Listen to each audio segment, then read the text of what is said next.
lines, trail dust rising, hear those engines whine. Kicks stand up, gloves on tight, hit Michigan's dirt, it's a rider's delight. Every twist and turn, hard in the fight, racing through the day, chasing the light. From the rugged tracks to the forest trails, speed and freedom in those windy gales. Throttle down Michigan, feel the roar, kicking up mud right out the door. Racing through the woods, dirt flying high, living for the rush beneath the big blue sky. Big, big blue sky. Engines creeping loud on a gravel path, roots and rocks do the math. Leaning hard, push the gear. Michigan trails the finish lines near every jump and landing. Flying free, craving more of this wild energy. Tracks and trails both call my name. A dirt bike. Ladies and gentlemen, strap in for another adrenaline-packed episode of Dirt Bike Action. From the starting gate to the checkered flag, we're bringing you exclusive interviews, epic battles, and insider commentary. Get ready for pure two-wheeled excitement. The Dirt Bike Download, presented by AMA District 14. Now your hosts, James Elkins, Adam Alexander, and Logan Densmore.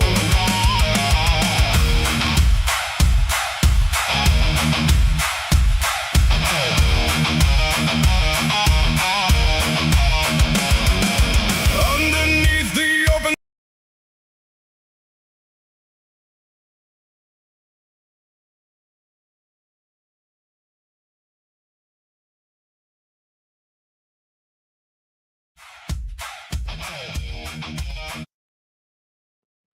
You got audio?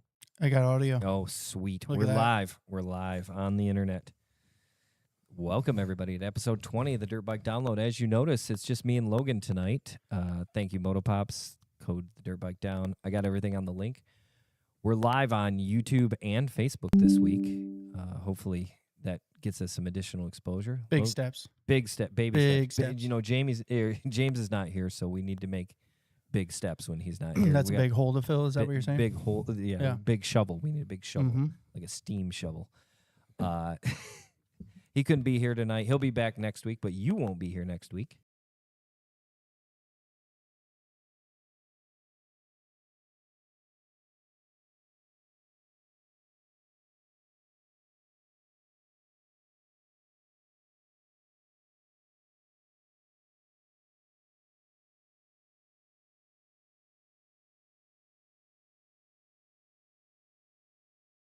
Every single time. We're back. All right.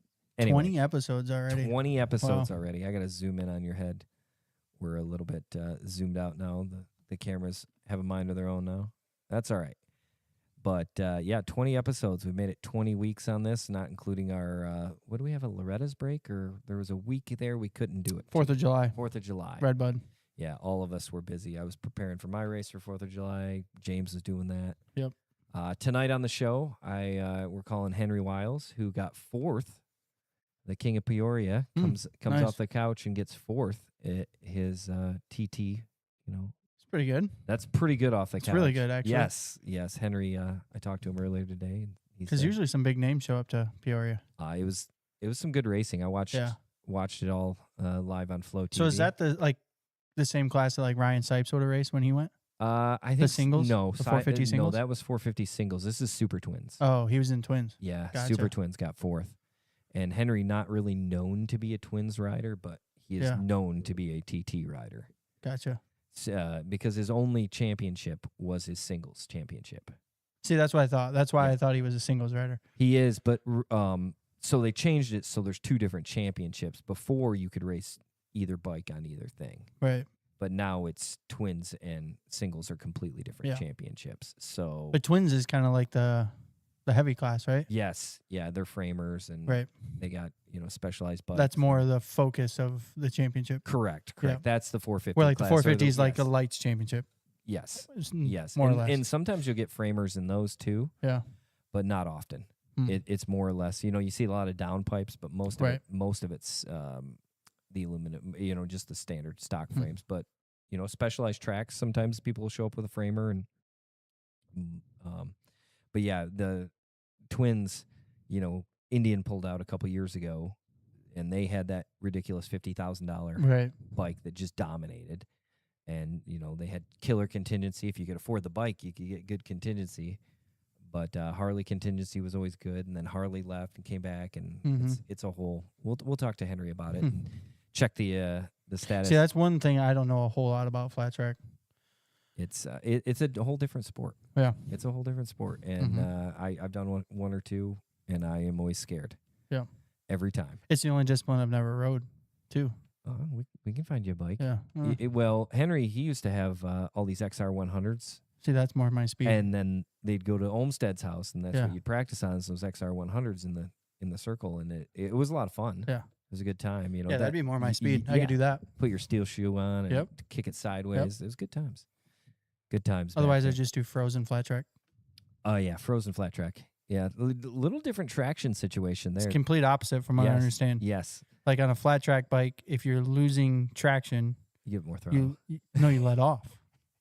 Yeah, you're right. And then And on the ice, it's the opposite. yeah, You're you losing traction, you got to give it more gas. Yeah, that's what I meant. Yeah. The ice, you just twist throttle all the Yep. way through. And And slip dig enough aside. ice that you start getting some traction. Yeah, I was at the National Ice Racing Championships this year, and that was Henry, as the sun was going down, rips a huge hole shot in national champion, the coal cutter class. So good times were had by all out there at Leisure Lake, and hopefully it's back this year. We've had 2 good ice seasons in a row, so hopefully that's good. We'll see if that holds up this year. Right. From what I hear, is it's supposed to be a cold but dry winter. Hey, that'd be cool What the for us. almanac or whatever says. The farmers. What the farmers say. So how to go to Valley Trail Riders this weekend? Really good. I showed up, Thursday? Yeah. No, Friday morning. I showed up Friday morning. It was pretty dry. Pretty much looked the same as it did at Jack Pine. Real dry. But then Friday evening, it rained all night Friday night. I kept hearing it in the camper. It rained. And then another heavy rain shower on Saturday for about an hour. And it made for just perfect conditions. I don't think I've ever seen better conditions at Valley Trail Riders. Track was really fun. They did a good job. John Bozzo and the rest of the Valley Trail Riders put together a really, really fun track. Definitely a lot different than the old Valley. A lot more flowy, fast, but good. So we had 185 riders show up. So Okay. a little bit low on the turnout, but school's back and School's back. That makes all a that. huge And Jack difference Pine was right now. last weekend, so a lot of people, kind of burn out about that. But as far as racing was, Chad Willey showed up, gave Talon kind of a run for his money. I think it was 15 seconds to separate the two of them going into the last test. And Talon put a little bit of a heater on and gained a little bit. And I think he won by 25 seconds, something like that. Now, we were just talking about this before we went to air. You are getting ready for your season finale. Yeah. We- So We got the season awards here. Yeah, you're I've- already working on. while we were waiting, I was unboxing a bunch of trophies. So the barn floor right now is just covered in trophies, and other giveaways and prizes and stuff like that. So yeah, definitely ramping up for the year end. We do the year end awards at Polka Dots this year. It's always been at Battle Creek the last 3 years, but Season finale is when you're doing this. we're ending at Polka Dots, and then it's a Saturday race. So that's a little bit different than normal. We race on Saturday. That way we can get the whole program done, the race done, points calculated, trophies stickered up with the right names, and then hand out awards Saturday night. Do you do it at a specific time, or we just We kind of play it by ear, however long it takes. Once I get going, I can usually gauge about how long it is. So then people start asking, and then that word spreads. So, but what we typically will do is, especially like a place like Polka Dots, they have a PA system so we can announce, hey, awards are going to be in 30 minutes or whatever. So if you're there, just be on the lookout for that. But I would expect handing out trophies, but somewhere around 6 or 7 p.m. okay? All right. You have a tent or anything for a backup plan? Or They've got that pavilion there at Polka Dots. Yep. And the clubhouse if we need it. So Okay. Yeah, there should be enough room. I was just in Yeah. there here not too long ago, Yeah. so we should be good. You can hear me okay? I turned you down or turned the mic. Yeah, I headphones can hear down all a good. little. Okay. Yeah. All right. We're just testing because I know last week you said I was low. yeah, you were. So I think it was because you were turning so much. Yes. Yeah, Yeah. I'm turning so much. We need to make it so I can Yeah. face everything. We're still work in progress. We're on my laptop this week. We had to switch from Little James's different. laptop because he is again not here, and I was able to get the Facebook and the YouTube working together with all the cameras. So cross my fingers, I'll be able to do that next week on his laptop, or I thought you were not gonna be here. I'm not gonna be here, so I can remote it. Well, There you go. I'll figure it out. We had our Dutch motocross state race this weekend. Go good. 456 for racers, so we're Yep. fourth biggest of the year. They thought they'd get closer to the 500 number, but we do have, again, It was first week of school. First week of school. That's a lot of people told me they're staying Yep. home. Yep. A lot of people told me that they just need a couple weeks to recover and Yep. get ready. You got football and all that starting too, and school sports. It always dies off. I still think fourth highest is That's good for this time of year. Yeah, it's really great for good. this time of year, and Yeah. I think the track worked out pretty good. They built some new sections Oh yeah. on Friday, Thursday. Drew from Motoland did that with Dan and I believe Brody. We're working on the track, and some of it didn't work on Saturday. A lot of rider feedback, and they changed it a lot for Sunday, and I heard nothing but great things about the That's good. changes. So that was good. They recognized that. Our women's crown series again had I saw a photo of that. It had a lot. we had 19 riders in the girls or women's, 17 in the girls. My kid raced both this weekend, so that was fun. Well, yeah. And then they also had the women's 25 plus sticking right at the average at 9. And then they also we're adding a girls 4 to 8 on the mini track. Didn't that go good? 50. Yeah, it was Yeah. like 6 of them. Yeah.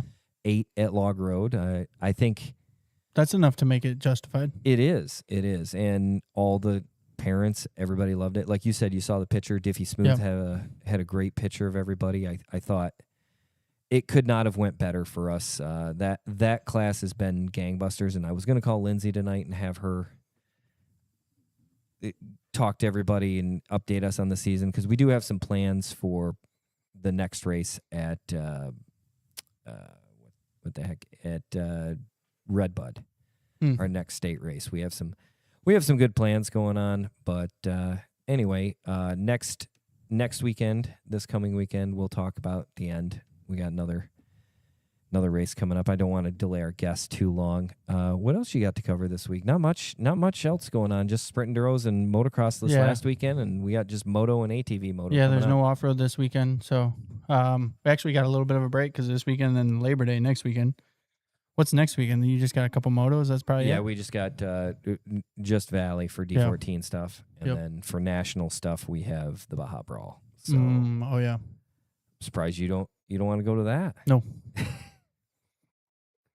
No, and it's a great time. It's a great time to go. That's what I hear, and I'll continue hearing about it. I bet. So anyway, that was our weekend. We really are grateful for all the great competitors we have for the moto and the off-road series that are sticking with it. Like you said, a couple people are not going to get points because they didn't show up this weekend. So that stinks for them. But it's that's all right. I mean, we've got really good racing going on. I do typically some banners for the overall of A, B, C, Grand Champion, Youth, Pee Wee, all of it. And it's kind of hard to make that order this year when none of them are wrapped up. So, well, that's pretty cool that they're. Yeah, Talon's got a pretty good lead, but it's not wrapped up for the Grand Champion. Our A class is getting really close. I think it's pretty much, I think they're separated by like 4 points based on the math after the drop between Dave Dixon and Ben Lepic, to where it might be a winner take all for the A overall after polka dots.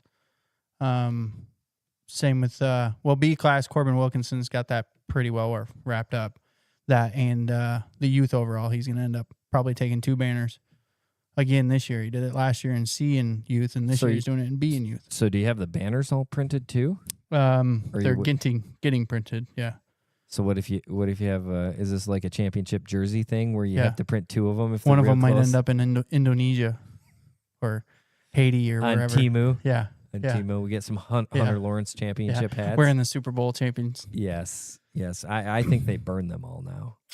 They used to get sent to third world countries, Oh, well, that like a donation type thing. I imagine those are worth a lot of money if someone comes up with them. Yeah. I guess it'd be kind of hard to get one out of Haiti, though. There's some Miami Dolphin stuff floating around Maybe. there somewhere. Yep. Definitely not any Lion stuff. Nope. All right, so let's try calling our first guest tonight, Henry Wiles, and see how the flat track went and what if he even answers. He's sometimes notoriously hard to get a hold of.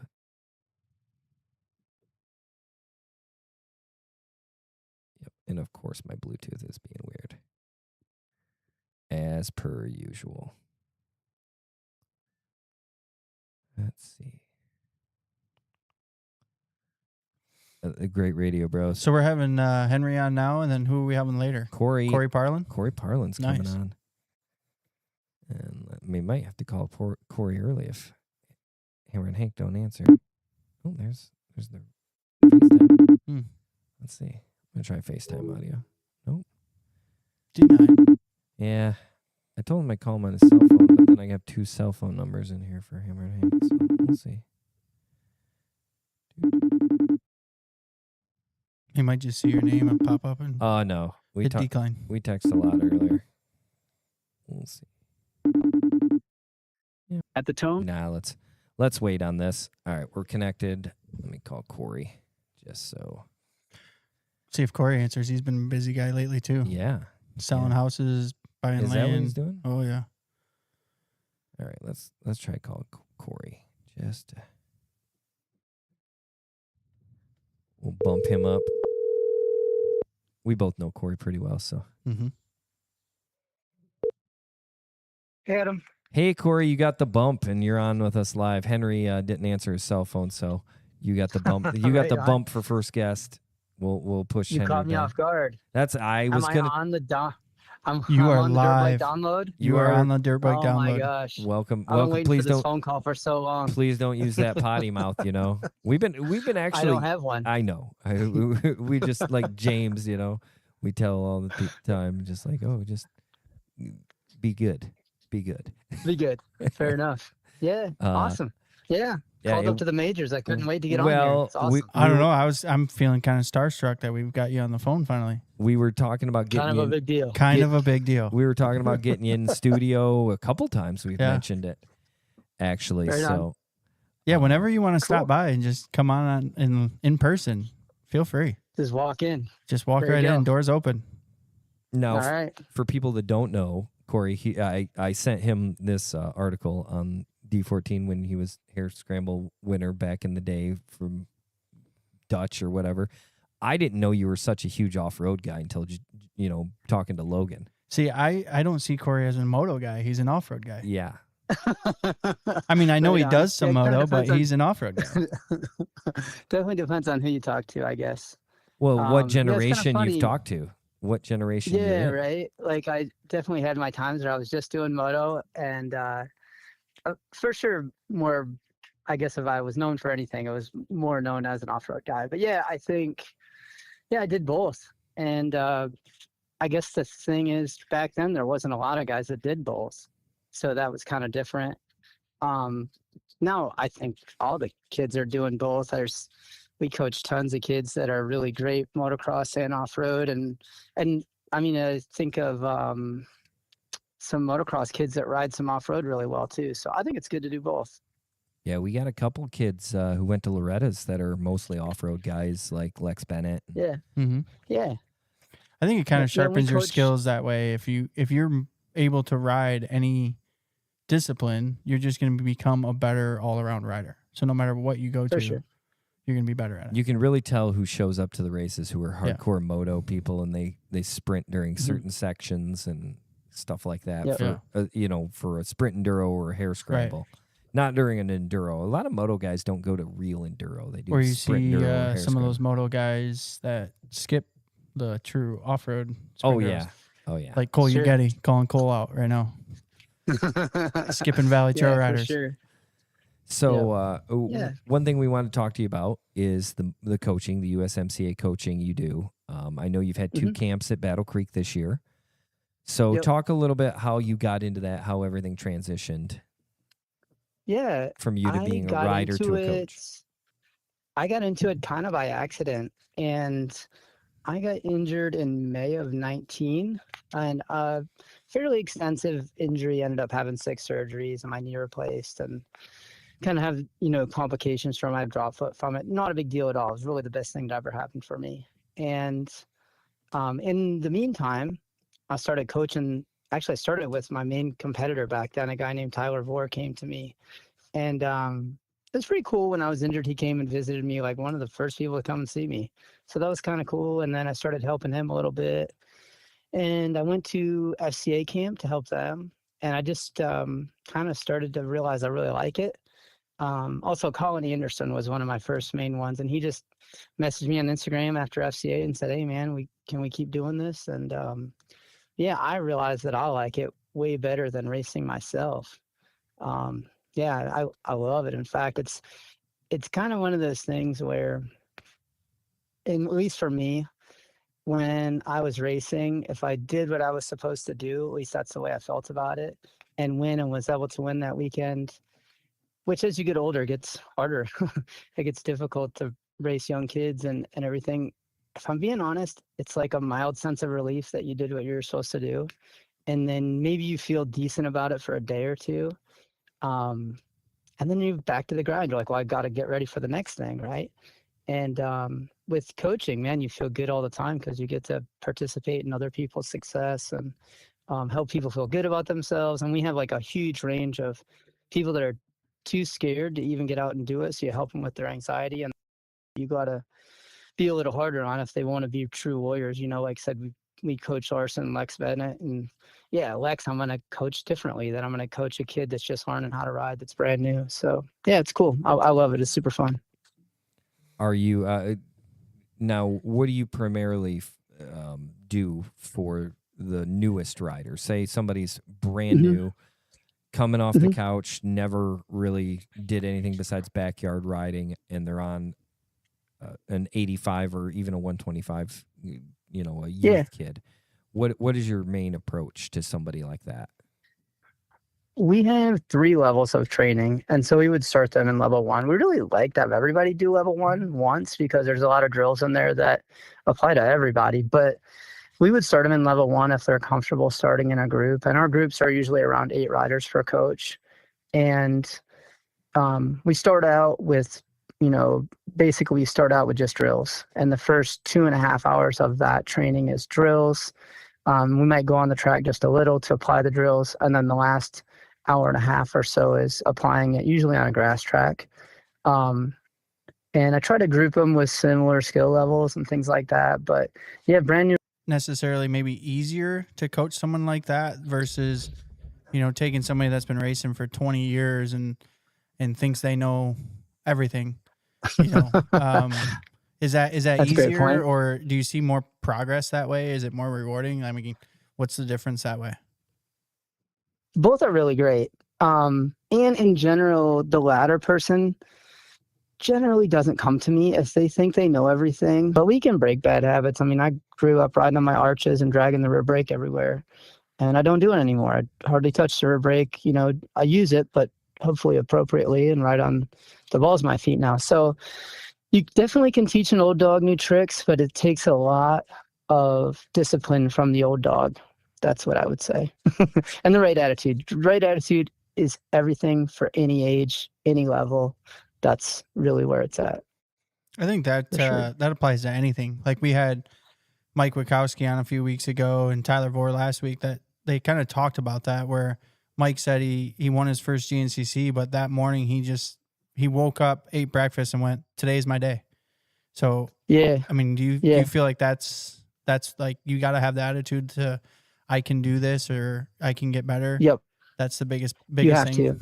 versus talent. Yeah, that's it. And sometimes I feel like riders get a little bit of confidence when one of the coaches, because I'm not the only coach, right? We have a bunch of other coaches that work for us, but I feel like sometimes when it's not mom or dad saying it or someone like that, that's almost too close, but like I like to help the riders see themselves how I see them. And I think that gives them confidence when someone that they trust, or maybe somebody for whatever reason they look up to, tells them, hey, you're really good at this.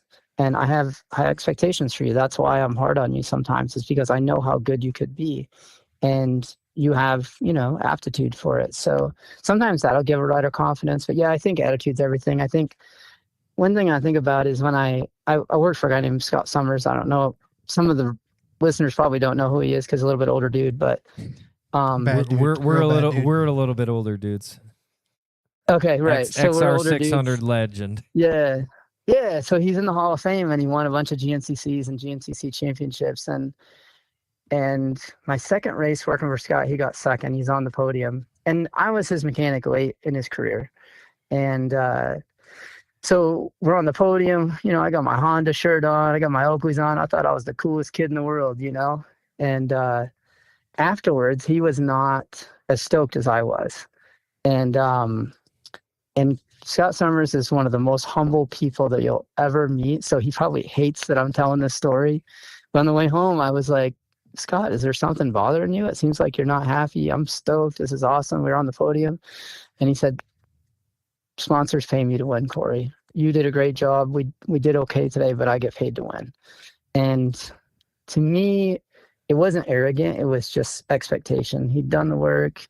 He had a great setup. He had really, really great preparation, and he expected to win. And there's nothing wrong with some expectation. You don't want to live and die by it. But I say if your kid is upset because they lost, I wouldn't try and tamp that down. You just got a winner there. I'm upset Right. when I lose too. I love to win. I mean, some of the best champions ever to do it were more upset to lose than they were excited to win. Did you Yeah.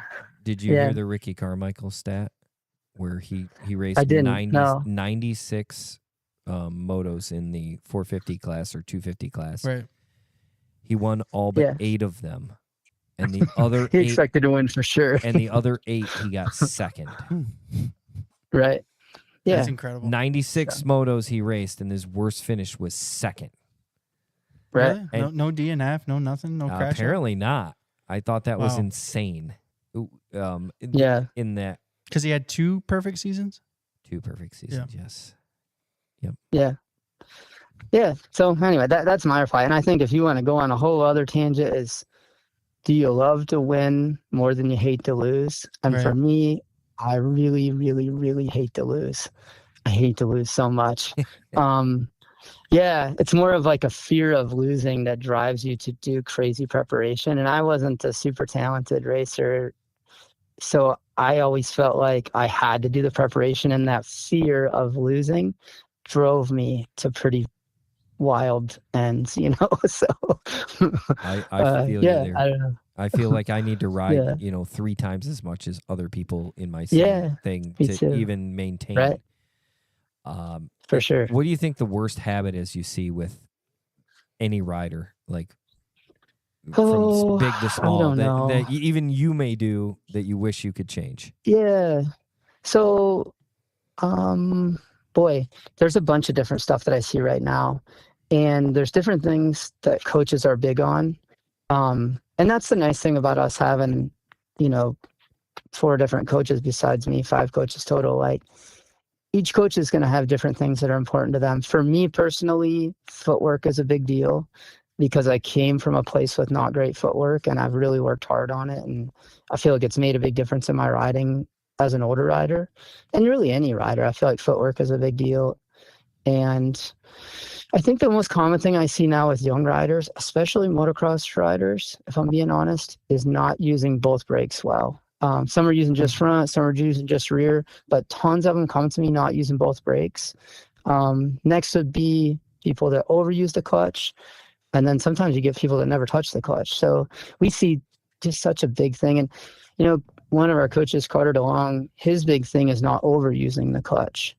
And so I've been doing a lot of no clutch motos, especially on the moto side, and noticed an increase in corner speed because coming from a lot of off-road racing, we tend to try to run tall gears, and kind of get into that flowy state by running tall gears, and then it leads you to overuse the clutch sometimes. So, for me, definitely overusing the clutch is a weakness.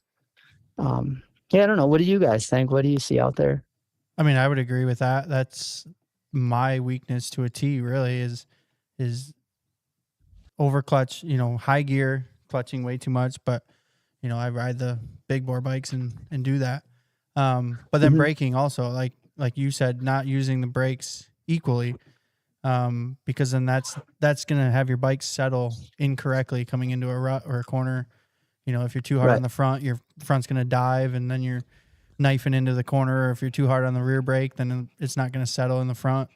So it's important to use those things, and that's going to set up everything. I mean, it's going to set up your corner. It's going to set up your next straightaway, how you come out of that corner, how you are moving, into the next straightaway, to the next obstacle or whatever. For sure. Do you feel like 4-stroke engine braking kind of has made that worse or better?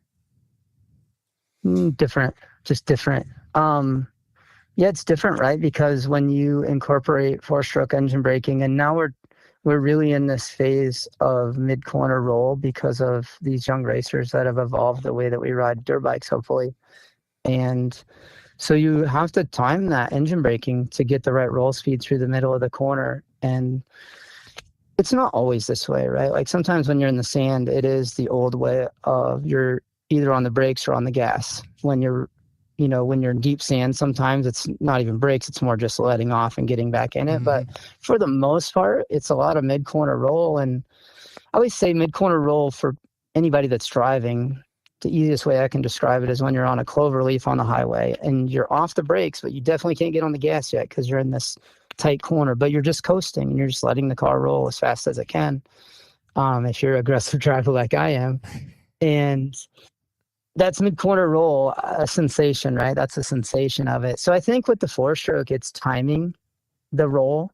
And sometimes you don't have to be on the brake as much because you can time that. Just like for guys that have ridden a lot of ORV trail, most ORV trail, when you come into those deep sandy corners, they might have a whoop in them. You really don't have to touch the brakes. You can just kind of come out of it and the sand will take it out of you and then get back in it. But so that's kind of how 4-stroke engine braking is, that deep sand feeling. And I don't think it's made it worse. I think it's just made it different. I think the 4-stroke on motocross tracks has made a lot of people better riders. Well, and a little lazier sometimes too. Lazier, oh, for sure. But it's made some people better. And I know certain people that just can't ride 2-strokes because they didn't ever develop those skills. That was when I was on a 125 back in the 90s, before 4-strokes really came prevalent. I would burn through a clutch in 10, 12 hours, right?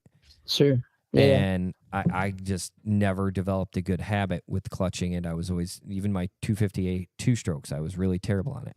Since I've been on a 4-stroke full time, basically since 2001, I've owned some 2-strokes in that period of time, but since I've been on a 4-stroke, never burn a clutch, not once. There you go. I'm the opposite. And you can burn a clutch up in a 4-stroke pretty easy because they get hot. And I think that's my problem. I can go 200 hours on a 2-stroke clutch and 20 hours on a 4-stroke.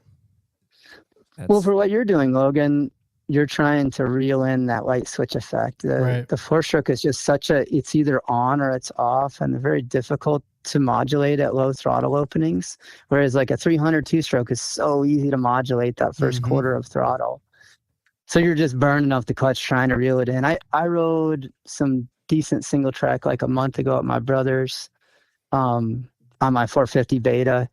And I felt so bad for that clutch, but honestly, there wasn't much else I could do because it was just that clutch. It was just so tight that I'm like, I can't be in first because it's too fast for that. Because then you're gonna wheelie around every tree. Yeah, and second, it's a little too tall, and it's a freaking 450, and it's real single track. So, it just kind of is what it is. Are you riding the Moto 450 or which? That's all that Beta has. Oh, they don't have an off-road 450. Yeah, it goes 430, 480. Oh, okay. Yeah, that's my moto bike is my Beta, and then I've got a couple 300s for woods. But and certain CRF 150. You know how much Electron is? $500. $500. $2,000. Oh my gosh! Yeah, it's $17,999 plus tax. Oh, for a CRF 150R. Uh-huh. Yeah. Yeah. Yeah. Yeah. You know the best solution for one of those? I'm buying a 125 on Monday. Yeah. I was going to say buy a Super Mini. Yeah, we're buying a 125 Yeah. on Monday. We had a huge growth spurt this summer, so Yeah.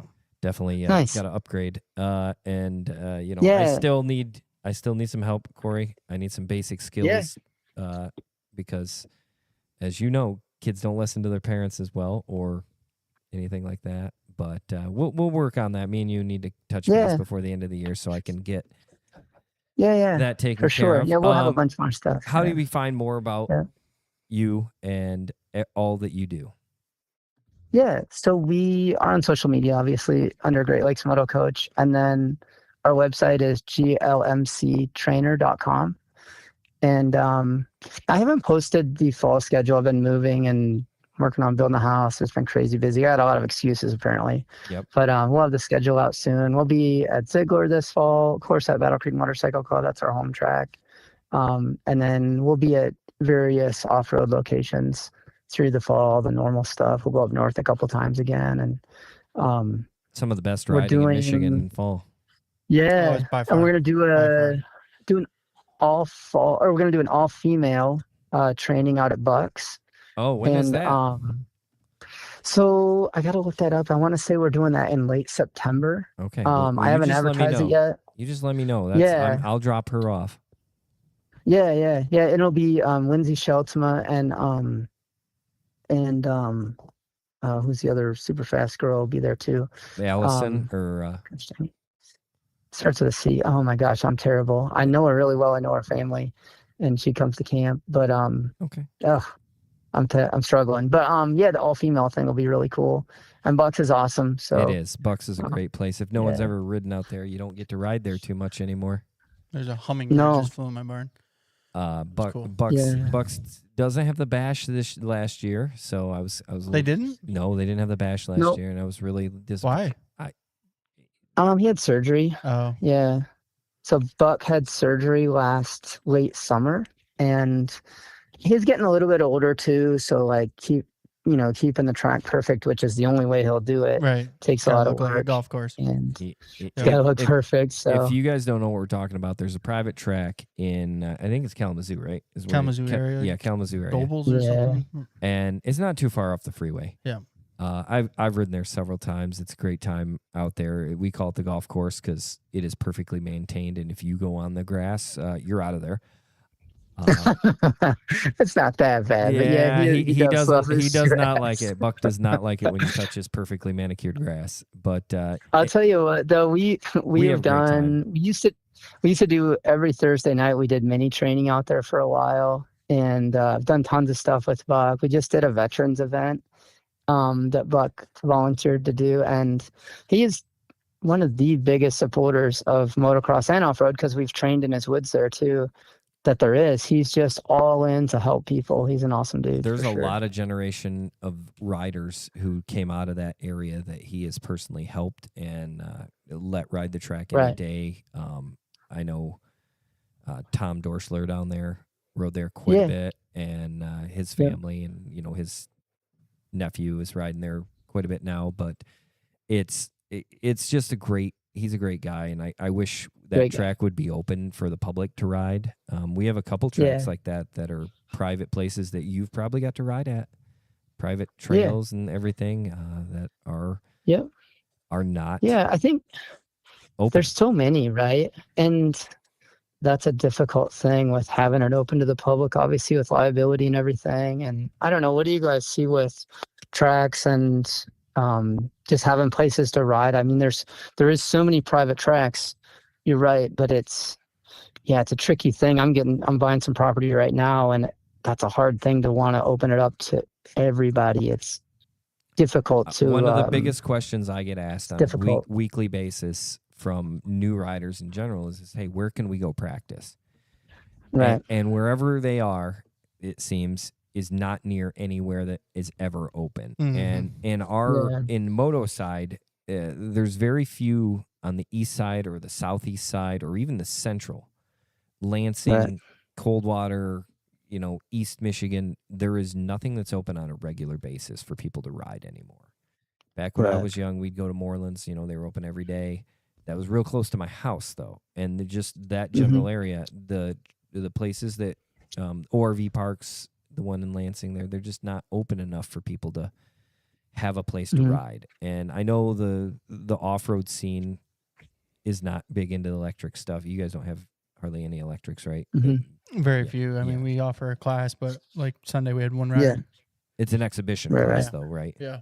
And for moto, we haven't had enough riders to make a class. We always say we need at least 8 guys to make it Sure. worthwhile, and we haven't had anybody. But I know like Thomas Sunis and those guys, they all love the bikes. Until Right. it sees mass adoption and total adoption, you aren't going to see like urban riding come Yeah. back or places like that because of the noise. Right. And Right. we're never going to get new riding places in urban centers because of that.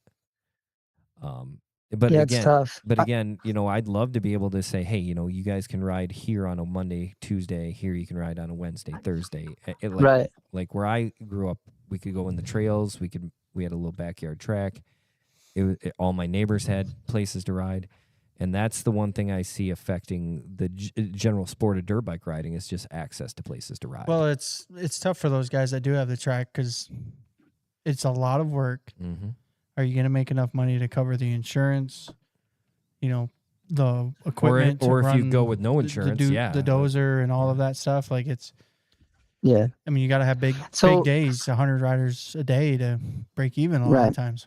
And I'm told like big tracks don't even do that in certain places in Indiana. Right. Yeah. So my opinion is if you go to any of the open tracks around that allow open ride, what is it, $40 an hour to ride, do open rides, or is it 30? 30 to 40, depending on where you're at. Yeah. 30 to 40. Yeah. So my opinion is it's such a smoking deal. I grew up with a track in my house. I was super lucky and privileged to have a track in my house growing up, and grew up around the Stantons, and so could ride all their tracks. And so I was really lucky, but none of those tracks were ever prepped and super nice. But if you go to Martin or you go to any of the tracks, Big Air or MX Extreme or any of these tracks, and they've got it fully prepped and it's all buffed out, that took a ton of work and a lot of diesel and equipment getting beat up that's super expensive. And in my opinion, $40 is a screaming deal. So every once in a while I'll see somebody complaining. I'm sure I'll get roasted for saying this, but $40 is a deal. And granted, you have to keep in mind, this is a really expensive sport, and I love expensive sports. So, you know, if you go golfing, it's expensive. If you go skiing, you know, it's you're not playing a $80 round of for a golf for ticket. less than $40, and if you do, it's No, a dog track. Yeah. I mean, it's bad. Yeah. I mean, And- think about what a road racing, like if you have a R1 or something, want to take that for a track That's day. 200. Oh, Yeah. And then tires, you're going to roast tires in one day. Yeah. I mean, it's so expensive. Right. So I saw that the Enduro, well, I signed up for it. I didn't go because I had to move, but Jack Pine was $70. And I thought, good for them. For how much work you have to do to put on an Enduro, I wouldn't mind paying $100. I'd be fine with it. I agree. It's so much work. It's just, I think that people should definitely work events just to understand how much work goes into putting on events and why they cost money, and try to support these promoters and open ride people, and maybe figure out a way to not run race gas, but support your local tracks and stuff. So I'll probably get roasted for that, but I'm okay with it. Yeah. I don't think you will. I mean, I think we harp on it a lot here too, of, you know, nobody understands what goes into something like putting on a race or a track. Sure. Unless they do it. Yeah. That's one thing, Right. you know, I used to be all racer and in front of the scenes and not know anything about anything. And it like opens my eyes. I just had a conversation with one of my rider reps on the way down here, and the expenses behind the scenes that you do not see is unbelievable. And it just goes Sure. up and up and up. And I just pulled an article, Corey, from like 20 years ago, and the same prices that we paid 20 years ago are almost exactly the same as now. So you're getting everything's going up. All the prices on the back end is going up, and the prices are still the same for the most part. I mean, it's went up a couple dollars here and there, but a $10 gate fee in 2006 should be $20 Yep. now, and it's still $10. So Yeah, it should be 20. Yeah. Yeah, we just Yeah, raced and off-road to 15 this year. I mean, that's the first time Yeah. I've seen a gate fee go up my entire Right. life. Yeah. right, and we always go by fives. Right. It's just Yeah. just the way it is. I get it too. It's super expensive, and I know a ton of people that are doing it, and it's hard. So I'm not saying I don't get it. I just see the other side too, just like you guys do. I see both sides. I see people killing themselves to make a couple bucks or not make money. And so yeah, it's one of those things where, say I'm buying property and I'm trying to decide, am I going to have it open to the public or not? I'm like, that's just way too much work, and I don't have the time, and it's just not going to work for me. With what you get out of it, to be honest. And so it's tough. It's tough to have tracks. And I guess on the promoter side, because you guys are both really involved with the district, what as racers and riders can we do to kind of make it better and help the district be better on the rider side? What do you guys see? It's just putting in your time. I mean, that's the biggest thing. Yeah. Is you see all these clubs that we've been racing at for so many years, and the problem is you got the same guy or two guys or three guys at each club that are putting in all the work. And eventually they're just going to burn out, age out or whatever. And you don't really have that younger guy ready to step up and do it. We have less clubs now than we ever have. We have a few more promoters. Promoters weren't a big thing back in the day. It was all clubs, but I mean, that's just the biggest thing is find out where your local, your nearest club is. If you're within an hour of it, look at joining them and seeing how you can help. And, it doesn't mean that you're done racing at all. 90% of the club members still race at a regular basis, but, you can help get a track ready or flag or, do sign up or whatever and still race. I think patience is the biggest thing. Just like anything else, everybody in life wants instant gratification, and they want their Amazon package yesterday, not tomorrow. If something is delayed a day, I know a ton of people who order Amazon on Thursday and are super mad that they don't get it by the weekend. Mm-hmm. And proper preparation prevents poor performance, right? So, it's patience is a virtue that it seems to be wearing thin in today's generation. And I had a couple incidents this weekend with parents and riders just like, hey, guys, it'll take a minute to figure this out. It's not an instantaneous thing. Let's back it down and let's hang out. That is a good point. Patience is a big Patience thing. is huge. We had it at Valley Trail Riders this weekend too when I'm walking around after the race and they're like, how come you're not hanging up results yet? How come we've been done for an hour? Well, there's still people on the track. Like my sweep crew has not come in yet. So I'm not going to post any results until sweep crew is off the track. And then sweep crew was off and I had results up within 5 minutes. It wasn't fast enough. People left. Right. Somebody that would have got paid some money this weekend wasn't there to get any money because he wasn't patient to wait. Sure. So yeah, I get it. I agree. I think patience is huge. I think trying to see the other person's point of view is huge on both sides, right? And I think our club, Logan and I are both members at Battle Creek, has a lot of really good members and a lot of people trying for sure. It's awesome to be part of such a cool club. But join a club and help out. I think for me, my own experience is more personal, where when I was racing, I think I mainly thought about things from my own perspective, like even just rules. I would propose rules that were mainly aimed at helping me, and I just think and a lot of people do that. What a jerk I was, like. That's a thing is you really need to learn, and this is something I always tell my boss. My job is to stay 2 steps ahead of him and the company I work for. It's really hard to separate yourself from that equation when you're racing. Like, we have a problem right now with riders who don't want to ride a 30-plus class. They want to ride a BC class just because they think they can win. And there's several riders like that in that BC class. And my kid always, yells at me because I rode 40 BC a couple years ago, and I won every race. And I told everybody, no, I'm not going to race that anymore. So I'm just getting third and fourth all the time, not seeing anybody in front of me and nobody in back of me in no man's land. And it's not as fun. I can tell you that for sure. It's like riding by yourself is not as fun. So when I do bigger races and there's fuller gates in those, 40B classes, I'll sign up for that or whatever. But it's something that we've been trying to solve, is where these riders who are feeling left out go and why they leave. And when we move people up, why they disappear. Another thing that always ruins us is driver's licenses, girlfriends, and and college. Yeah. It just, when someone turns 100%. when someone turns 18, they get cut off by their parents, or they're not willing to fund the three track, or in off-road and moto, it's all the same. And then hopefully, they get a decent job and they come back as vet riders, take and a have 10-year kids. hiatus and come back. I know. Well, Dave Bacon loves riding your guys' events. Goes all over, loves it. So, what about because that's super common. My daughter ski races, and I just love the ski race world. Love living in it. And on that side, they have passes that are cheaper for 18 to 24-year-olds. I wonder if lost him. You lose Corey? Yeah, I lost him. Darn it. Let's try it again.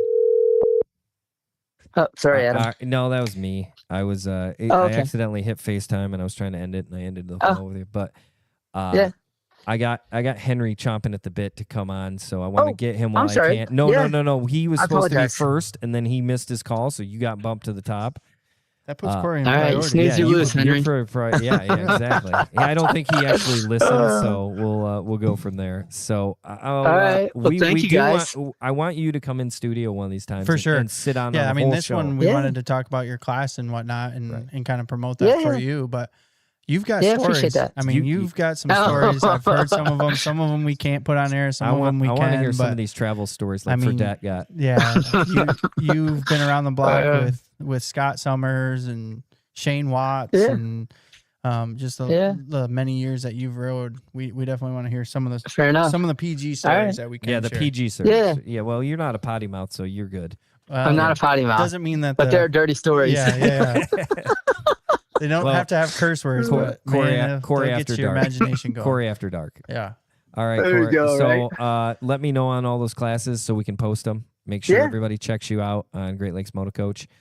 I appreciate everything you do. I know a ton of your, like Rebel Johnson. I will tell you, she's had such an improvement from the beginning of the year to now, and Steve really loves what you've done with her. I've talked to him quite a bit about it, and I couldn't be more proud of the work you do for the community, both off-road and that's moto. When I hear stuff like that, I can't help but just feel great. When I hear, Parker Robinson, somebody came up to me yesterday. I was at a shop. Parker's ripping it, doing so good. And, when I hear about my kids, makes me feel so good. If I'm being honest, I feel so proud of them. They're awesome. Yeah, 100%. All right, Corey. You have a good night. Cool. We'll be talking to you. Guys. I'll text you here after the show, and we'll get that girls' ride figured out. Okay. Yeah. Sounds good. Yep. All right. Thanks, Al. See ya. All right. Sorry to boot him off there, but we made 34 minutes with Corey. I mean, that guy. I could talk to Corey for. Yeah, I mean, his classes are definitely worth it. We've said it on the show before. I've told a lot of people in person, like, he is number one who I would send anybody to. Okay. In wanting coaching, I just he's very patient. He does a great job. He does with kids, and he can do adults, the beginners all the way up to like Talon could learn something from him on the off-road side, or I don't know who in moto, but because Corey has seen the best of the best ride and has helped the best of the best and has been the best of the best, on national, I couldn't believe he level, was that good when I looked through the records, and I was texting with him, hey man, you were actually pretty good. And he's like, yeah, I was. Yeah. No, he still is. He'll be a little bit more. I mean, not that he wasn't humble about it before, but even more so now, especially with his injury, like how he can still ride the bike as good as he does is incredible. Right. It's awesome to see. I like I say, I see him work with these kids. I've been out to the camps afterwards and see how he does stuff, and I just can't be more proud of the work he does for us. All right, let's try Hammer and Hank here. See if he answers this time. Hello. There we go. First ring. There we go. First ring. So, hey Henry, you're on with me and Logan here on the Dirtbike Download. I know James would have loved to have you on because James has spicier questions than I do. But anyway, Tell him to text him in. We want to know his questions. Yeah, he's at football tonight. So anyway, right. you made a comeback this weekend to Peoria. How long did you race Peoria last year? Yeah. How'd you do this year or last year? Tucked the front going into turn 1 on about lap 2 or 3 or something. Yeah, not good. Not good. So this year I was good enough to get about third, probably about like this year, you know. So you ended up fourth this year. I got the results up. So take us through the the race and how that went for you this year. Yeah, it went good. I was in third until about lap 19 and got passed down straightaway. Like, you know, Sean Potts from Pure Motorcycle Club asked me, you know, he's half hassling me, half wanted to know if I was getting tired, my age playing into it. And even though I didn't, prepare normally, typically like I would for Peoria, no, the answer is no, it didn't play into it. I got passed down the straightaway, dog. Yeah. So, well, you've been on slow bikes there before and everything too, though. And still pulled off a victory. The thing of it is everybody else is better. That's the thing. My lap times were just a little marginally better than they've been there in the past when I've won. So I'm not any slower. The guys that were out front, first and second, they're better. Then, just like the guy that ended up getting third, Davis Fisher, I lapped him back in 18. So, a lot of the guys are just, better, getting their bikes better worked out for TTs. And that's just how it goes. That's the evolution of sports, really. So you think that is it more so equipment's getting better and they're figuring out setups more, or is it a little bit of skill getting better as well, or kind of a combination of both? I don't know. Yeah, I think the bike setup more so than anything. Guys, yeah, a little bit of it is maybe skill, guys getting used to riding their bikes on TTs and things like that. Even like the race before in Sturgis, I didn't have a good front brake on, kind of caused me to crash. I'd like to say it didn't, but it did. And, I knew for going into Peoria, I had to get a better front brake on. And when I did, it's just a total game changer. So that's the moral of the story, really. Who's all your team this year? Who are we riding for, and who's our sponsors this year? Well, it varies race to race, but well, I know the logging company's like your main one, but you work for them, obviously, right?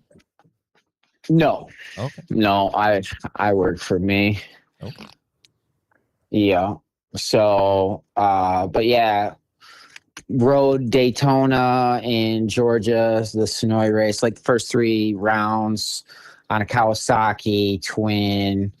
That was J&M Logging's bike, and kind of some personal sponsors helping out. And then Lima, Sturgis, and Peoria. So the last 4 rounds were on a Yamaha, and that was for DL Racing, Himco, Joey Birch Racing, and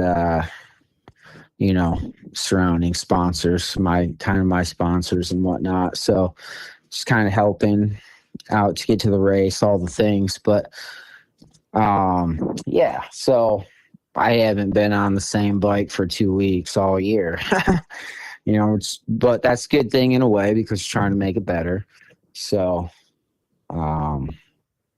yeah, it's kind of how it goes, and it's been getting better every round. So that's the plus on everything, and just need to keep it going. Hopefully, I haven't heard the results from today, but I don't think they were bad. But trying to get 750 around for Springfield, where the last, well, really Lima, Sturgis, and Peoria were all on 700. So for Sturgis, for sure, because the tracks are so small, it's okay to have a 700, I think. But after that, you really need a 750. Now, Logan and I were talking before we started, about the difference between a single and a twin and everything. Is anybody using a framer on a 450 right now on a single that you know of? No, you can't. It's you have to have a production frame now. Yep. But in the twins, you can basically whatever. Yeah. As long as it looks like a flat track bike, right? Well, yeah, there's been some different rules on that too throughout the years. Yeah, I call them the Wiles rule. Yeah. It seemed like there's Henry Wiles rules. So for people like don't know, 3 out of 4 years. So for people don't know, there was a custom bike built for Daytona. I don't know what year, and the rule changed that because it looked like a dirt bike, and they had to do some extensive modifications, or not really, just the appearance of the bike changed radically in a couple week time frame because it looked too much like a dirt bike, and Henry was kind of singled out on that. So are guys riding the same bike like they would ride like at a half mile or something and just doing some adjustments to it to make it work for a TT, or do they ride a different bike? And if they are riding the same one, like what's the differences setup wise for a TT versus say a half mile? Mainly just the front brake. So there's on some dirt track bikes, they would a lot of the typical forks come off like the slow R6s, not like an inline 4 type R6, but or like a CBF 4i or whatever that thing was. So they're conventional forks versus upside down forks. And sometimes what guys would do is cut the knobs off the back or the little holes off the back so you can really attach a front brake to it. But there's different variations of that as well. We had some heavy race tech upside down forks that you could kind of bolt a radial front brake into, but a lot of the guys are using the conventional style forks off those older bikes and putting a front brake on those.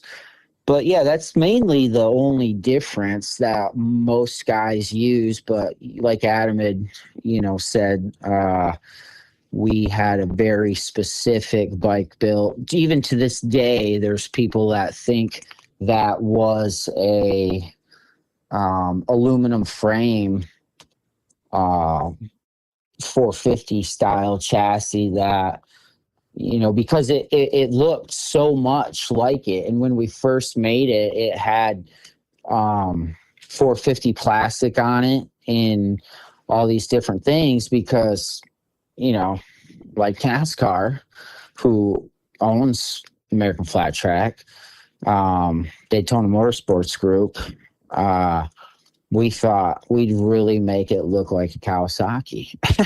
So that was kind of the mindset behind that bike, but it was the furthest thing away from a motocross style chassis. It was all hand built by Jake Wilson, and they actually made a rule against it that you couldn't take an aluminum frame style 450 chassis and try to throw a twin engine in it. They were worried that guys would try doing that and make something that was a little too hodgepodge, falling apart on the track. Right. Safety comes into fact. Is Slick Willie still on your team and doing some stuff for you?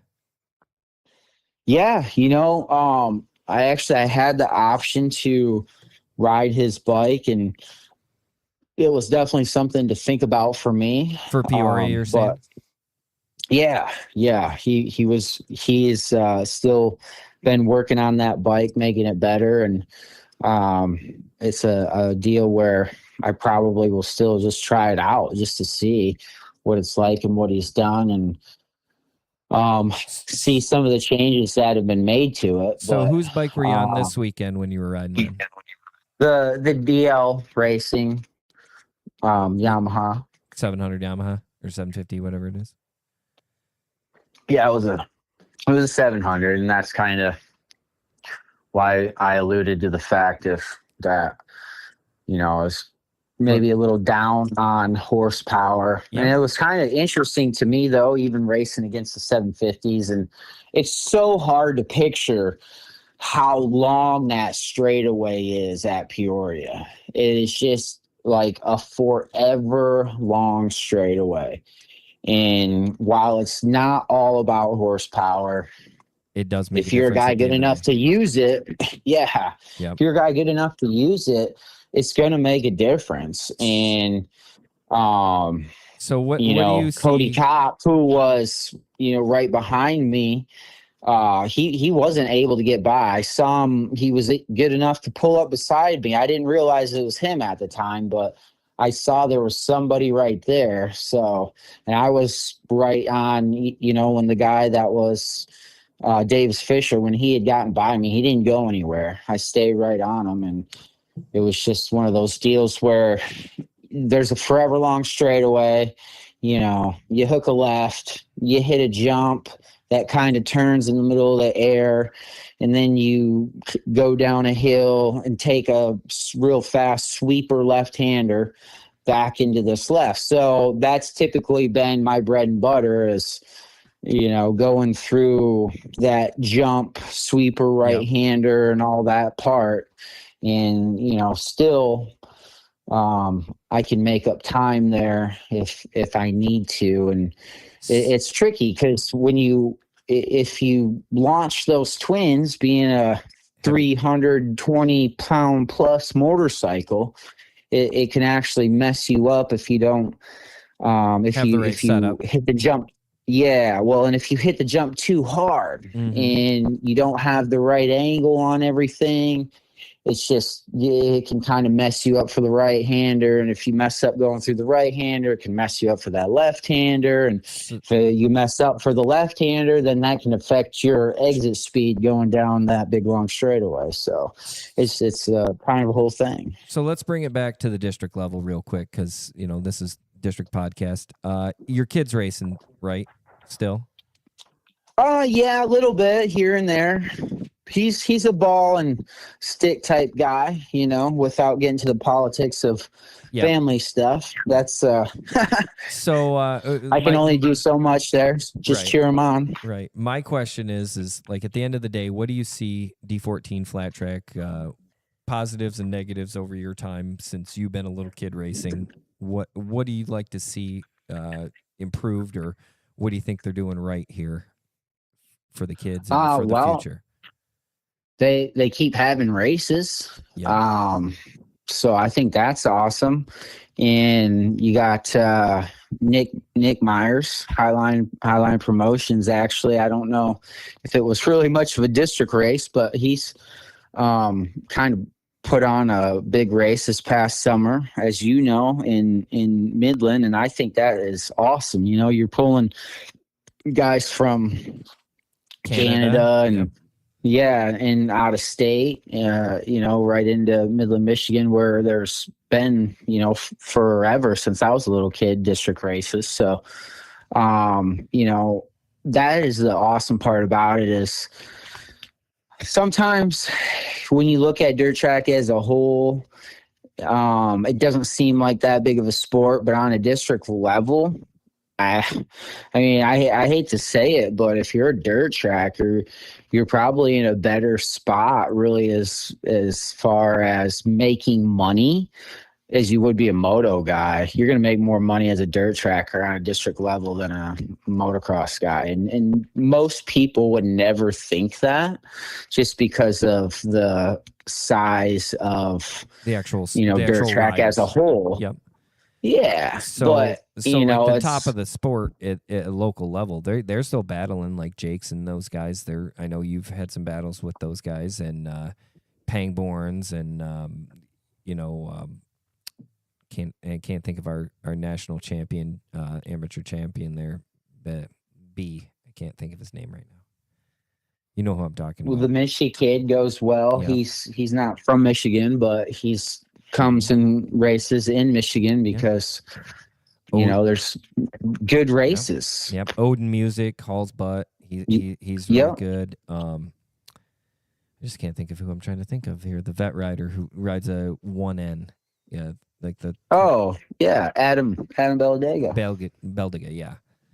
I was trying to think of his name. Yeah. And his kid races, and he's really good on a P-dub or a 50 Cobra at this point.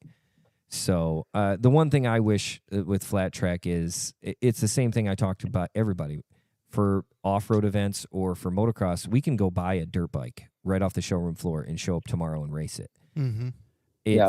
Anything that gets highly specialized, flat track, hill climb, anything that you need to do extensive ATV MX, anything you got to put $5,000-$6,000 into a motorcycle, ATV, whatever, you're limiting your consumer base a little bit. And I was just telling Logan, how you used to, you and Johnny would have the flat track set up with the XR100s. And that's what you guys, would train and practice with, and you showed other kids how to ride. It was just so much easier at that point when you just throw a set of tires on a basically stock or lowered trail bike. It would just stock 100 with a slick tire. That's I mean, you can learn. I promise you can learn things that will help you moto in too, especially on mud day. If you don't win mud day, I'd be mad at you, because there's the characteristics come out even more. I did some of that training with Jace Kessler, so a lot of people don't really know that. But and you qualified for Loretta's last year in 2 classes or just 1? Well, it's 24 by now, but 24. I straight up.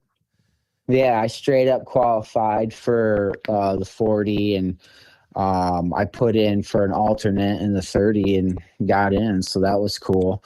I kind of wrecked my knee on about the last lap of the last race at the regional at Red Bud, and I hadn't fully wrecked it at that point. So I didn't know it was as bad as it was. I thought maybe I just sprained it or something, because I've done that in the past motoing. And, I've also wrecked my knee before too, and kind of knew what the difference was, I thought. But, I'd, heard it a little bit more extensively than I thought, and kind of finished it off when I got down there to Loretta's, and that made it hard to really charge. But still had fun, still an awesome experience. I'd recommend it to anybody that could do it, do it. We got to get you out to a sprint enduro, or I have a million Henry Wiles stories, but one of my favorites is we did a hair scramble. You remember this over in Midland at Poor Man Productions, where the guy had the huge bridge and stuff. Yeah. And Henry's riding one of our service guys, Eric Haven's KX250, and he gets stuck in this giant mud hole for like 15 minutes. Eric did. Oh no, Eric did, and we all had to go out there and get him unburied. And I think you swapped. I kept wondering, where's he at? And then we looked over, and there he was. And Eric's big into flat track right now. He's fast. Yeah, he's got his whole identity. He's blue jean guy. But I know Logan. These sprint enduros, you haven't done one yet, right, Henry? No, I have never done one. I think Polka Dots has got an epic Yep. deal coming up soon. So You're Yeah. being the a Polka Dots club member, I know a little bit on that one, and so yeah, it should be good. That's it's gonna be unique for sure because I've talked with Corey quite a bit. He called me today too. Sounds like they've got a cross test laid out for Polka Dots that is completely different than they've ever ran at Polka Dots. A lot more grass track, a lot more open. Ross Fernandez took his skid steer through the clear cut and cleared out everything, like 8 inches deep rototiller. Gonna be really good. And then you've got another property down the road, like 2.5 miles down the road, that we're gonna transfer to Yeah. and have a virgin enduro test. Yeah. Yeah, that's gonna be awesome when we can add brand new trail like that and then change up Polka Dots a little bit. I think Henry, you should come and be an off road guy that weekend. We'll get you a bike. Yeah, I could try. You know, like I said, I was riding at my buddy's track, just messing around with his kid and everything, and if I just can't take my foot off the peg. That's the one thing, because if I just dab it a little bit, it's just like, oh man, I think it's the bone hitting the other bone is what it is, because I got no ligaments holding my left knee together, which you would think at times I would tweak it riding dirt track, but I really don't. It's just wild to me. It's almost like if I put my heel on the edge of a step and then tried moving my leg forward, you know, the top of my leg will move and the bottom of it won't, and it's just like chunk, chunk, you know, then nothing's holding my knee together. So getting old sucks, Henry. I'm just a little bit older than you, and I'm getting hurt sucks. Yeah. And like I said, I heard it and never got it fixed. But after that, like I told Sean Potts, grab a hold of me, bro. Like you would regret that move, because I don't really feel any older than I've ever been. I've got some of the same dyno machines for my body that I've always had, and I know what my numbers were when I was 26, and while I am not on those machines all the time, I'm not far off. That's great. We're gonna wrap you up, and it's getting dark out. We want to get home early tonight because you know, I drive to Battle Creek every Wednesday for this. It's wow. It's been fun. 20 weeks here. We're 20 weeks. I don't know if you've listened or seen any clips of us. James is usually spouting off some awesome one-liners. We got a lot of good ones clipped of him, but I know he's gonna miss not having to able to talk to you this week. But I think we're going to call Charlie Jakes next week and talk to him about his first pro race. I know he's a great kid. Yeah, and he was going to be on, but he also had school. He goes to school. That gets in the way of a lot of things. Yeah, it gets in the way. And, you know, we figured we'd call the old man and see how. Yeah, I thought that was what we have the internet for. Right. It is what we have the internet for. But as anything, you know, I think motorcycle racing is really one of the last sports where we don't stick around on our phones all day, and we still do talk to a lot of people. And you know, you put your helmet on, you can't touch that technology and stay away. And it's one of the last. Even the stick and ball sports I go to, all the kids are not paying attention. I'm sure, Henry, you can appreciate that with kids. And my kid is pretty good. Just because like I said, some of the politics of it all, that his phone is made to be left at home. But yeah, you know, and it's good. I like it when my kid's like, hey, come on, because like, and I'm not even on my phone. Like I've never been like one to sit there. I just saw this thing the other day. Funny that I'm saying it, and so I'm never on my phone like that. But it says you will scroll the length of the Empire State Building. Most people on average every day will do that. Scroll the, you know, and I'm just never one. Usually I'll get stuck on some reels sometimes. Yeah, YouTube Shorts gets me. Well, I like, for me, I like getting on Instagram and just hitting my search button and there's just motocross stuff on there, and sometimes dirt track speedway stuff, and I'll get stuck on that stuff for days, I feel like. And I'm just like, man. Where'd the And time then go? it's like, all right, and then I've seen so many of them now that I'm not quite the same, but We just got to you get know, as I once was. we gotta get that knee fixed, and we gotta get you doing some off roads here in the next couple of years, and then you would get you in an off road series, and then you would officially be one of the most well rounded motocross or motorcycle riders in the state of Michigan, because and you're pretty close. Yeah. You're pretty close. Yeah. And, you know, I know even like James Earl, he's doing some road racing now. So I don't even need the knee fix to do some road racing, I don't think. So if anybody's got a good solid road racer laying around, holler at your boy, because, you know, I think I'd be really good on that too. I've done some road racing, and so that's kind of why I know that takes some hustle. That takes a little bit of hustle that people don't really realize or understand. There's politics behind the scenes for the especially in that for rides and stuff. Back, money. It's money. It takes more money to do. So, you know, if you're little Johnny Golden Boy with Daddy Warbucks behind you, that's you might be able to reference there. Yeah. You got to be a certain age to know Annie.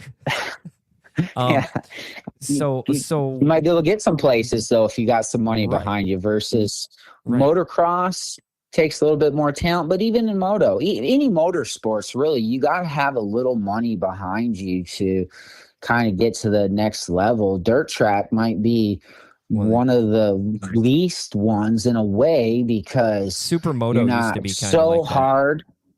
Yeah, well, in dirt track, you're not so hard on bikes. So if you're a talented guy that can come through, you can ride, you can make a 2017 work. Right. Where and in you can keep that motocross, thing if forever. you're riding a 17, that thing's probably hammered way long time ago. Exactly. But there's a valid point there too that we could keep talking on, you know. And Kenny's racing a 10-year-old bike and making it look good. There you go. All right, Henry, we'll let you go. Have a good night. We'll try to get you back on later after the season or even before Daytona next year and see how everything's going. But thanks for coming on with short notice. I know I'm glad to call you my friend and have known you for like 35 years. So I just remember Henry Pound. How about that time we went to Dutch? Oh my God. I just thought about that in my back of my Ranger. Me, my girlfriend, and Henry, and I was Henry was signed up for Yamaha contingency on my bike. And we had to get up at 5 a.m, and it was the day after prom. Ooh. Oh, all the wrong things. Keep going. Keep going. Tell them the worst part of it. About the girlfriend thing? No, that we rode all the way down to Dutch Sport Park from like Vesterberg in the front of a Ford Ranger. Yeah, 3 of us deep in a Ford Ranger. 3D. Stick shift. It was Ford raining. Ranger. That's how we used to go to every race. Yeah. Yeah. It's raining. We get down there. It's raining. It's a mud race. Adam lets me ride his 252 stroke. Things blubbering all the way around the track, but still won. Maximum contingency money. I think the time at Portland when my carburetor fell off when you were leading on my 250F, I think that was one of the better stories too. We just you were in the lead and you were I don't even remember that one. You were killing everybody, and those Yamaha 250Fs and 450 or 400s were notorious for the carbs falling off. So last lap, Henry gets the white flag, comes across the finish line, and carburetor's just off the manifold. Welcome bro. Who was your mechanic? This is a brand new bike. It was like a week old. Oh, okay. Yeah, that was not me. Got it. That was I Steve Mathis. That was who it was. All right. So we got to talk to Yamaha on that. Yeah, exactly. So you're saying they still owe us? They still owe us. Yamaha, pay me. All right, buddy. Well, you have a great time. Have a good night, and good luck with all the politics. I know. Hey, thanks. Appreciate it, man. All right. You take care. Yeah, you too. Later. I could literally go for hours with that man because we have story like this kid, he grew up in relative poor. Mm-hmm. You know, and his dad would always have like old Suzukis and just string together everything. And he had so much talent. Him and Josh Woods used to battle on 125s and 250s in motocross, but he, you know, gravitated towards dirt track, and that's kind of where he made his name, was national champion. And Mm-hmm. it's just one of those things where, you know, you racing a dirt bike, maybe you gravitate towards one discipline, and there's nothing wrong with that. No, there isn't. No. There isn't. Everybody having fun on two wheels is the goal. As long But as you're behind bars on two wheels, yeah, doesn't matter. and like I say, I think he'd be a killer off-roader. A lot of people will. I mean, once you can ride a motorcycle well, you can ride a motorcycle well. What? Right. I mean, it doesn't and you matter had this what- talk yeah. earlier with Corey. Yeah, exactly. It's kind of some things transition. Jumping is a little bit of a weird skill. If Sure. you're born in the woods and do woods and never Yeah. hit a jump, you So jump a that's little like what goofy and Corey was stiff. saying is it's better to be well-rounded. Ride everything. Yeah, ride everything. You know, you're going to learn a lot. Like he said, he's teaching Jace Kessler on those 100s.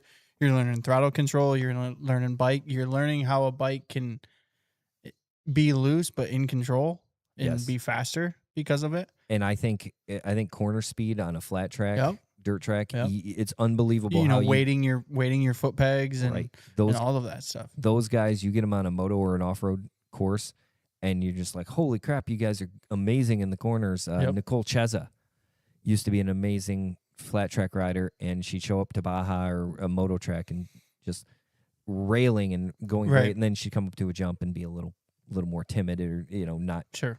drive through it. And sometimes that was the weakness, but just like everywhere else, I think the gaps have closed everywhere. Yeah. Your off-road riders probably like we were talking to who we were talking to last week, Tyler, and he would say, he can ride moto Mm-hmm. just fine. Yeah.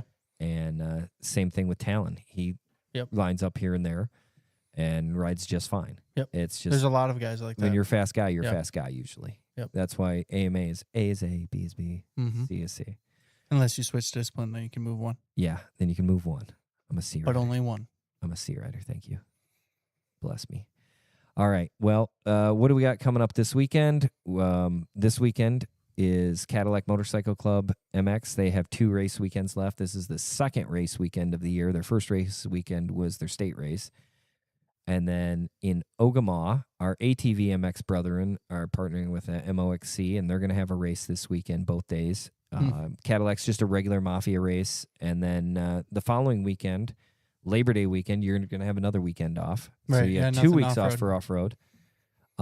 That's going to be Valley has a 3-day weekend, and again, the Baja Brawl, which is non-D14, but it's a huge AMA event.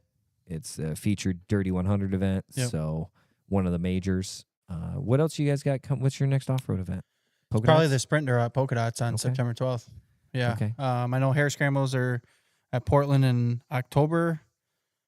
The Enduro Series, I believe, is off until Goshen, Indiana, I think Yep. is probably the next one. Yep. Which is going to be, or maybe Mud Daubers is first. One of them, I think Mud Daubers is first in October, and then you've got New Paris and Greenville, Ohio to end the year. And the only other discipline, September 11th and 11th through 13th, is the hill climb. They're coming up. It's their finale in Michigan.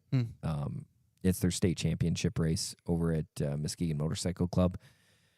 Those guys always put on a cool event. It's, do. Again, you can race a stock motorcycle on that. The hill climb, they do both their regular D14 hill, and then they do the wall that weekend. They do them both on the same day. You do one hill, and then you switch, and you do the other hill at the end of the day, and then at the end of the day, they award state champions. So if you guys have not tried hill climb, that's coming up here in a couple weeks as well. So we got a busy September in off-road and in motocross and everything in general. D14 racing, everybody's wrapping up. Yeah. Yeah. September, October. September, October is, when you're wrapping up. And we're, pretty much in the full swing of school. Right. So everybody's ready to go, and Yep. they want to ride before winter. And you should. It's the best time of year. I like the spring better. I like the fall. Yeah. Same, I don't know. same but different. It is, but it's, I don't know. Because It's- I'm looking it's forward to different. the I like whole fall. year. I I'm like looking- it when the trees are changing colors. You get a little bit of leaves on the ground. I don't know. It's always nice and cool in the morning, and Dirt's always good. I mean, it's very rare you have dusty races in the fall. That is So- that is truth. And you don't have as many wet races as you do in the spring. Right. So Yeah. I guess You that's, usually have that's really better dirt. Yeah. So I guess James missed out tonight. I know he'll be back next week with you all Okay. alone, and he'll be in control again. We'll see how that goes. Yeah. He Hopefully he gets a little more sleep. hopefully we get a little more sleep. Hopefully Yep. we all do. Once again, thanks MotoPops for sponsoring us. Code the Dirtbike down. Any parting thoughts, Logan? Any AMA rules of the week? I know we talked briefly about it beforehand. I was trying to come up with a segment here that we do in a rule. Ride your appropriate class. Yeah, I guess that's the biggest thing. Just ride your class. I mean, that is something I've talked to a couple of people recently is, Jack Pine brought it up. So many people thought, I haven't rode a race in 15 10 years, yeah, so I can ride move the C down. class. No, you can't. Once you're in a certain age or certain classification, you're in that classification for life. Unless you do an appeal and then you can lobby to move back a class, but you can only do that one time. Usually it goes A to B in those situations, though. It's not really 50-50. B to C, really. No, there is. Oh, it's, is there? Okay. It's 50-50. It's Anyone's got to. Are you on the advancement committee? Yeah. Oh, darn. Just for off road, though. Yeah. Okay. So if you guys need that, look at the AMA's advancement rules on the AmericanMotorcyclist.org Yep. Site. Yep. Make sure you guys are checking out the D14 page and getting your D14s renewed, because this is the time of year that a lot of people, for some reason, have bought their D14s. I don't know why that is. Between July and October, we get a lot of D14 renewals. And first thing at the beginning of the year.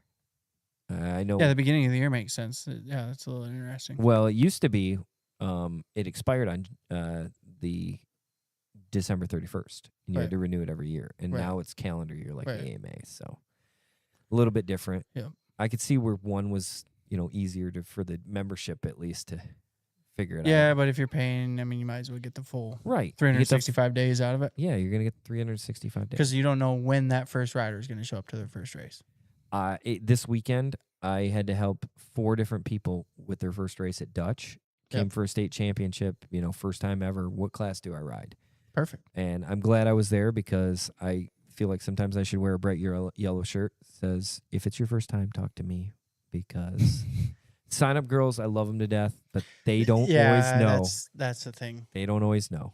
Yeah. They don't know. You know, and and they I- don't have to be girls. There could go not guys to- in there too. Not to harp on that, but at Sprint Heroes, this year I hired 2 racers to run Okay. sign up. Before it was always my wife, Sean's girlfriend, So, her parent, or my wife's parents, so or you're whatever. saying you didn't educate your wife on this? It's just they didn't grow up around racing. Okay. So I've got this 2007 CRF 150F. What class am I in? She doesn't know what that is. They don't know what that bike is. The difference between an F and an R. Right. I mean, that part, they didn't even get to that part. But when you have somebody that races, work sign up, I don't hear from these guys. Right. I'm not getting questions. What is it? Phone calls of questions. I'm like, yeah, I mean, it's this, because they know. So yeah, but be patient with those sign up people, because it might be Just somebody's wife or girlfriend, or that just here, collect money, sign these people up. That's all you need to do. My favorite was somebody asked the gate lady, what class can I ride? Like the person who signed you in at the gate. Yeah. That person's going to know. Be patient with everybody. Yep. We're all learning something. Yep. Everybody learns a new skill every day. Sometimes it should always be patience, though. Yeah, for sure. All right. Well, we'll let you go for this week. Everybody, thanks for watching. I know next week I'm going to miss it. I do miss this drive to your house, because It's a beautiful drive. It is a beautiful drive. Beautiful drive. Beautiful drive. Do we got some outro music now? you said? No, I'm gonna Ah. I'm gonna go back to our intro and use that as the outro. Okay. So that's how it goes. All right, everybody. You take care. Enjoy. We'll see you at the track. See you in the trails. Yep.